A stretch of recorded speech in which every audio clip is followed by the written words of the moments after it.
প্রথমে আমাদেরকে আগে এইচএসসি লাইফের বাস্তবতাটা নিয়ে একটু দেখাই যে এইচএসসি লাইফের বাস্তবতাটা আসলে কি।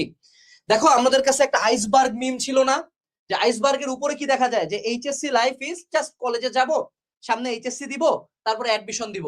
কিন্তু এইচএসসি লাইফের পরের পার্টটাই হলো খুবই খুবই ইন্টারেস্টিং একটা পার্ট। দেখো এতদিন কিন্তু আমরা বোর্ড বই পড়ছি, এবার ফার্স্ট টাইম তোমরা জানতে পারবা যে তোমার একটা রাইটার পড়লে হবে না, তোমাকে বই কিনতে হবে। এবং বাজারে এক একটা সাবজেক্টে 16টা করে রাইটার আছে। কয়টা? 16টা করে রাইটার আছে। 16টা রাইটার কি পড়া পসিবল না, কিন্তু তোমাকে মিনিমাম 3 থেকে 4টা রাইটারের বই পড়তে হবে। চিন্তা করো, একই সাবজেক্টের 3 থেকে 4টা রাইটার, এবং একই সাবজেক্টের আবার 2টা করে পেপার আছে, ফার্স্ট পেপার আবার সেকেন্ড পেপার। সো আমি যেটা অলওয়েজ মেটাফরিক্যালি বলি, যে ধরো তোমার এসএসসির পড়াশোনাকে যদি আমরা এক্স দিয়ে প্রকাশ করি, তাহলে এইচএসসির পড়াশোনা কত এক্স হইতে পারে? কমেন্ট করো দেখি, এইচএসসির পড়াশোনা কত হইতে পারে? এইচএসসির পড়াশোনা কি 10x, 100x, 1000x? নো, এইচএসসির পড়াশোনা ইজ 10,000x। অর্থাৎ এসএসসির চেয়ে এইচএসসি তে প্রায় 1000 গুণ বেশি পড়াশোনা। 1000 না, 10,000 গুণ বেশি পড়াশোনা। এইখানে তোমার টোটাল সায়েন্সের, যদি তুমি শুধু সায়েন্স নাও, ইভেন আর্টস কমার্সেরও প্রায় সেম, 75টা চ্যাপ্টার থাকবে, সাথে থাকবে ইংলিশ, বাংলা এবং আইসিটি। তারপরে মজার কথা, ধরো তুমি এইচএসসি ভালো করলা, জিপিএ 5 পাইলা, কলেজে ভালো করছো, তোমার এগুলোর কোনো দাম নাই আনলেস তুমি বুয়েট মেডিকেল, ঢাবি বা কোনো পাবলিক বিশ্ববিদ্যালয়ে চান্স পাও। সমাজ দেখবে এইচএসসির পরেও এই ছেলেটা কোথায় চান্স পাইছে। চিন্তা করছো তুমি, এটা তোমার এসএসসি তে ছিল না। এসএসসি তে গোল্ডেন পাইলেই কামের কাম শেষ, কিন্তু এইচএসসি পরীক্ষা দেওয়ার সাথে সাথে মোটামুটি মাত্র 3 মাস টাইম দিয়ে তোমার অ্যাডমিশন সামনে, এবং তোমার পুরা লাইফের পরিচয় নির্ধারণ করবে এইচএসসি লাইফ, পুরা লাইফ। অর্থাৎ আগামী 4 থেকে 6 বছর তুমি কোন ভার্সিটিতে পড়বা সেটা ডিসাইড করবে এই এইচএসসি লাইফ, এবং ওই ভার্সিটির পরিচয়টা আজীবন তোমাকে বলতে হবে। সো আমি এইচএসসি লাইফের শুরুতে একটা কথা তোমাকে বলতে চাই, যে এইচএসসি লাইফ তোমাকে একটা সুযোগ দেয়।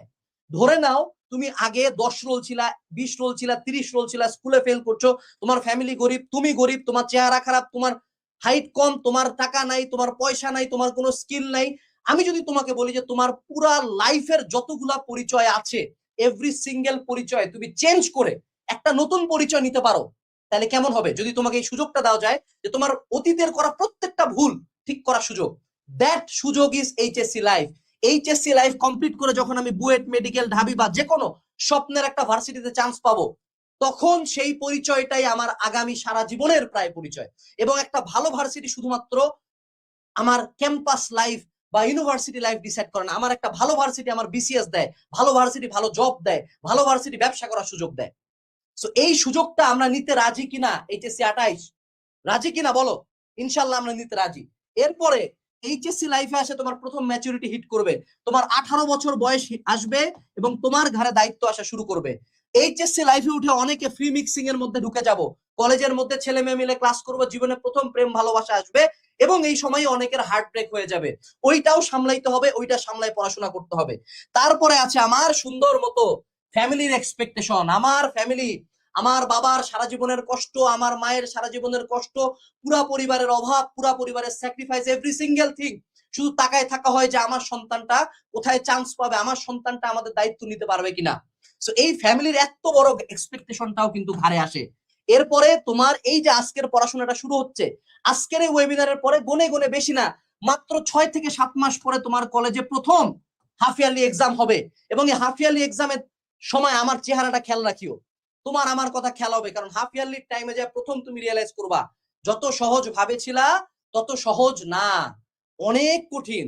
তারপরে চিন্তা না করতে উঠে পরে আবার 6 মাস পর আরেকটা এক্সাম, ইয়ার ফাইনাল, এবং এইবার তুমি জীবনে প্রথমবার ফেল করতে পারো। এইবার তুমি প্রথমবার, যে স্টুডেন্ট জীবনে কোনো সাবজেক্টে ফেল করে না, সেই ইয়ার ফাইনালে ফেল করে ফেলতে পারে। তখন ঘটে ঘটনাটা, তখন ঘটে রিয়ালিটি, যে কিরে ভাই আমি জীবনে ফেল করি না, আমি ফেল করলাম কেমনে? এইচএসসি লাইফে এমন অহরহ ঘটনা আছে, স্কুলের ফার্স্ট বয় ইয়ার ফাইনালে ফেল, স্কুলের ফার্স্ট বয় কোথাও চান্স পায় নাই, এইচএসসি লাইফে কোনো খোঁজ নাই। আবার এমনও ঘটনা আছে, স্কুলের রোল 20, স্কুলের রোল 30, স্কুলের রোল 50 চান্স পাই গেছে বুয়েটে। অসংখ্য উদাহরণ আছে। এরপরে আসো, তার 6 মাস পরে আবার আরেকটা পরীক্ষা দিবে, এটার নাম প্রি টেস্ট। তার 6 মাস পরে আরেকটা পরীক্ষা দিবে, এটার নাম টেস্ট। টেস্টে যদি কোনো কারণে ফেল করো, বাপ মাকে ডাকে অপমান করবে, এইচএসসি তে বসতে দিবে না। আবার এইচএসসি গোটা বাংলাদেশে সেম বোর্ডে এক কোশ্চেনে পরীক্ষা হবে। পরীক্ষা দিবে কয় লাখ জানো? 12 লাখ মানুষজন পরীক্ষা দিবে। এই 12 লাখ মানুষজন পরীক্ষা দিয়ে 12 লাখ থেকে জিপিএ 5 পাবে হার্ডলি মাত্র 70 থেকে 80 হাজার, সায়েন্স আর্টস কমার্স মিলায়া। অর্থাৎ 11 লাখ মানুষজন জীবনে জিপিএ 5টাও দেখতে পাবে না। GPA 5 not golden. আরো বড় টুইস্ট দেই, এই 12 লাখ মানুষজনের জন্য তার এইচএসসি দেওয়ার পরে মাত্র 3 মাস টাইম দিবে। 3 মাস টাইম দেওয়ার পরে হবে অ্যাডমিশন।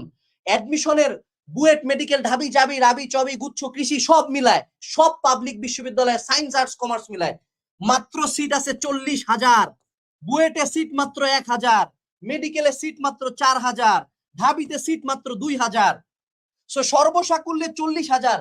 তাহলে তোমরা এইচএসসির যুদ্ধটা শুরু করবা 12 লাখ মানুষজন, তার মধ্যে জিপিএ 5 পাবা মাত্র 70 থেকে 80 হাজার।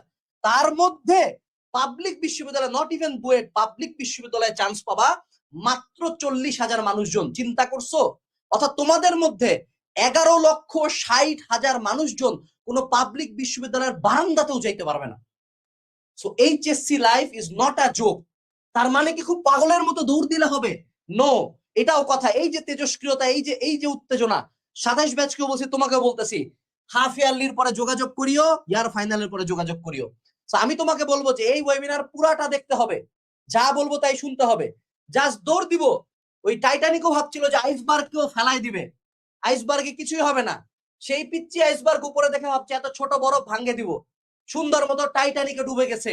তোমার লাইফের টাইটানিকও ডুবে যাইতে পারে যদি প্রপার গাইডলাইন না পাও।